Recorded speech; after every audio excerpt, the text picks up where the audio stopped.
ಹಿರಿಯೂರಿನಲ್ಲಿ CM DK Shivakumar ಹೇಳಿಕೆ. ಬರ ಪರಿಸ್ಥಿತಿಗೆ ಸಂಬಂಧಿಸಿದಂತೆ ಸಾಮಾನ್ಯವಾಗಿ ಬೆಂಗಳೂರಿನಲ್ಲಿ ಈ ಸಭೆಗಳು ನಡೆಯುತ್ತಿದ್ದವು.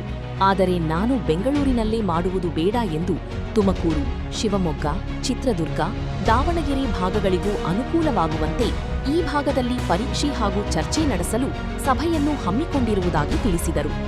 ಬೆಳಗಾವಿಯಲ್ಲಿ ರೈತರಿಗೆ ಹಾಗೂ ಕುಡಿಯುವ ನೀರಿಗೆ ತೊಂದರೆಯಾಗದಂತೆ ವಿಶೇಷ ತೀರ್ಮಾನ ಕೈಗೊಳ್ಳಲಾಗಿದೆ.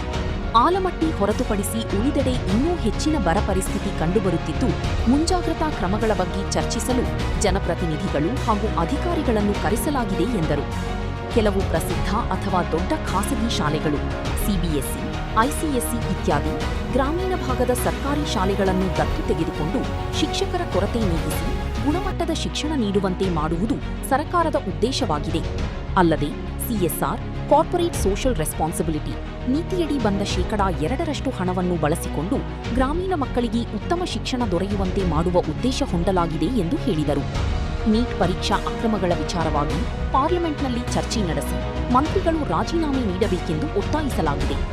ಬಿಜೆಪಿ ಪ್ರತಿಭಟನೆ ನಡೆಸುತ್ತಿರುವ ಬಗ್ಗೆ ಕೇಳಿದಾಗ ಇದು ಪ್ರಜಾಪ್ರಭುತ್ವದ ವ್ಯವಸ್ಥೆ ಎಂದು ಪ್ರತಿಕ್ರಿಯಿಸಿದರು.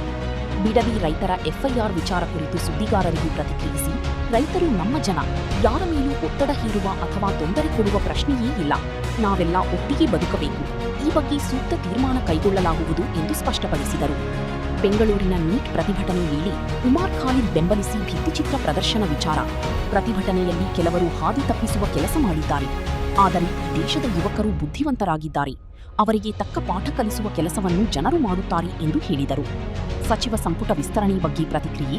ಸಚಿವ ಸಂಪುಟ ವಿಸ್ತರಣೆ ಕುರಿತ ತೀರ್ಮಾನ ಹೈಕಮಾಂಡಿನದು ಎಂದು ಮಧು ಬಂಗಾರಪ್ಪ ಸ್ಪಷ್ಟಪಡಿಸಿದರು. ಈ ಭಾಗದಲ್ಲಿ ಮಾಡೋಣ ಅಂತೇಳಿ ಇವತ್ತು ಈ ಭಾಗದಲ್ಲಿ ಸಭೆಯನ್ನು ಇಟ್ಕೊಂಡಿದ್ದೇವೆ. ಕೆಲವು ಜಮೀನಿಗೂ ಕೂಡ ಭೇಟಿಯನ್ನು ಕೊಡ್ತಾ ಇದ್ದೇನೆ.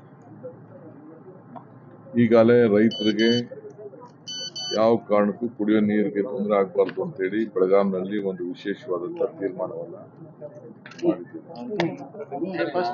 ಆಲ್ಮಟ್ಟಿ ಒಂದು ಬಿಟ್ರೆ ಇನ್ನೆಲ್ಲೂ ಕೂಡ ಇನ್ನ ಒಳ್ಳೆ ವಾತಾವರಣ ಇಲ್ಲ. ಬರ ಹೆಚ್ಚಿಗೆ ಆಗ್ತಾ ಇದೆ. ಈ ಭಾಗದಲ್ಲೂ ಕೂಡ ಬಹಳ ಬರ ಇನ್ನ ಕಾಣ್ತಾ ಇದೆ. ಅದಕ್ಕೆ ಏನ್ ಮಾಡಬೇಕು ಮುಂಜಾಗ್ರತೆಯಾಗಿ ಅಂತೇಳಿ ಚರ್ಚೆ ಮಾಡಲಿಕ್ಕೆ ಇವತ್ತೆಲ್ಲ ನಮ್ಮ ಜನಪ್ರತಿನಿಧಿಗಳು ಕೂಡ ನಾವೆಲ್ಲ ಆಹ್ವಾನ ಕೊಟ್ಟಿದ್ದೇನೆ. ಅಧಿಕಾರಿಗಳು ಕೂಡ ಮಾಹಿತಿಗಳನ್ನೆಲ್ಲ ಪಡ್ಕೊಂಡಿದ್ದಾರೆ. ಚರ್ಚೆ ಮಾಡಿಬಿಟ್ಟು ನಿಮ್ಮ ಹತ್ರ ಏನು ವಿಚಾರ ತಿಳಿಸ್ಬೇಕು ಅಂತೇಳಿ ತಿಳಿಸ್ತೇನೆ. ನಾಳೆ ಇಲ್ಲಿ ಸುಧಾಕರ್ ಅವರ ನುಡಿ ನಮನ ಕಾರ್ಯಕ್ರಮ ಕೂಡ ನಾನು ಇಟ್ಕೊಂಡಿದ್ದೇನೆ. ನಾಳೆ ಕೂಡ ನಾನು ಇಲ್ಲಿಗೆ ಬರ್ತೇನೆ. ಇವತ್ತು ಈ ಕಾರ್ಯಕ್ರಮವನ್ನ ಖಾಸಗಿ ಶಾಲೆಗಳು ದತ್ತು ತಗೋಬೇಕು ಅಂತ ಹೇಳ್ತಾ ಇದಿರಲ್ಲ, ಸರ್ಕಾರಿ ಶಾಲೆಗಳನ್ನ ಸರ್ಕಾರ ಮಾಡುವಂತ ಕೆಲಸನ ಖಾಸಗಿ ಶಾಲೆಗಳು ಯಾಕೆ ಮಾಡಬೇಕು, ಮತ್ತೆ ಅದ್ರ ಹೊಣೆ ವಿದ್ಯಾರ್ಥಿಗಳ ಮೇಲೆ ಹೆಚ್ಚಾಗುತ್ತೆ ಅಂತ ಖಾಸಗಿ ಶಾಲೆ ಹೇಳ್ತಾರೆ. ನನ್ನ ಹತ್ರ ಹೇಳಿ ಅವರು, ಖಾಸಗಿ ಶಾಲೆಯವರು ನನ್ನ ಹತ್ರ ಹೇಳಿ, ನಾನು ಆಮೇಲೆ ಮಾತಾಡ್ತೀನಿ. ಅದು ನನಗೂ ಅವ್ರಿಗೂ ಇರೋಂತ ಒಂದು ಒಪ್ಪಂದ. ಖಾಸಗಿ ಅಂದ್ರೆ ಎಲ್ಲಾ ಶಾಲೆಗೂ ಅಲ್ಲ, ಅದೊಂದು ಲಿಮಿಟೇಷನ್ ಇದೆ.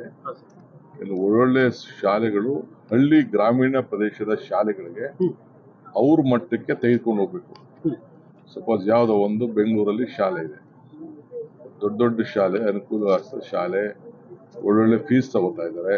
ಅಂತ ಶಾಲೆಗಳು ಗ್ರಾಮೀಣ ಪ್ರದೇಶದ ಮಕ್ಕಳಿಗೆ ಅವ್ರ ಸ್ಟ್ಯಾಂಡರ್ಡ್ಗೆ ಈಗ ಯಾವುದೋ ಒಂದು ಸ್ಕೂಲಲ್ಲಿ 4-5 ಟೀಚರ್ಸ್ ಬಾಕಿ ಇರ್ತಾರೆ. ಅಂಥವ್ರಿಗೆ 4-5 ಟೀಚರ್ಸ್ಗೆ ಅವರು ಶಾಲೆಯಿಂದ ಕಳಿಸಿ ಅವ್ರ ಪ್ರಯೋಗ ಮಾಡಿ ಸರ್ಕಾರ ಶಾಲೆಗಳಿಗೆ ತೆಗೆದುಕೊಳ್ಳೋದು. ಅನೇಕ ದೊಡ್ಡ ಬಿಸ್ನೆಸ್ ಮೆನ್ ಇದ್ದಾರೆ. ಒಂದು CSR ಪಾಲಿಸಿ ಮಾಡಿದ್ವಿ. CSR ಪಾಲಿಸಿಯಲ್ಲಿ ಏನಿದೆ ಅಂತಂದ್ರೆ, ಅವರು 2% ಹಣ ಸಂಪಾದನೆ ಮಾಡೋ ಹಣನ ಅವರು ತಗೋಬೇಕು ಅಂತ, ಅವರು ಖರ್ಚು ಮಾಡಬೇಕು ಅಂತಿದೆ. ಒಂದು ಏನೇನೋ ಕ್ರೈಟೀರಿಯಾ ಇದೆ, ಯಾವ್ದಾದ್ರು ಕೆಲಸಗಳಿಗೆ ಮಾಡ್ಬೋದು ಅನ್ನೋದು ಕ್ರೈಟೀರಿಯಾ. ನನ್ನ ಉದ್ದೇಶ ಏನಪ್ಪಾ ಅಂತಂದ್ರೆ, ಫಸ್ಟ್ ಪ್ರೈಮರಿ ಎಜುಕೇಶನ್ ಬೆಂಗಳೂರಿಗಾಗ್ಲಿ, ಚಿತ್ರದುರ್ಗಕ್ಕಾಗಲಿ, ದಾವಣಗೆರೆಗಾಗಲಿ ಹಳ್ಳಿಯಿಂದ ವಿದ್ಯಾಭ್ಯಾಸಕ್ಕೋಸ್ಕರ ಜನ ವಲಸೆ ಬರೋದನ್ನ ತಪ್ಪಿಸ್ಬೇಕು ಅಂತ, ಹಳ್ಳಿ ಮಕ್ಕಳಿಗೆ ಬೆಂಗಳೂರು ಮಟ್ಟದ ವಿದ್ಯಾಭ್ಯಾಸ ಸಿಕ್ಬೇಕು ಅಂತ, ದಾವಣಗೆರೆ ಮಟ್ಟದ ವಿದ್ಯಾಭ್ಯಾಸ ಸಿಕ್ಬೇಕು ಅನ್ನೋದು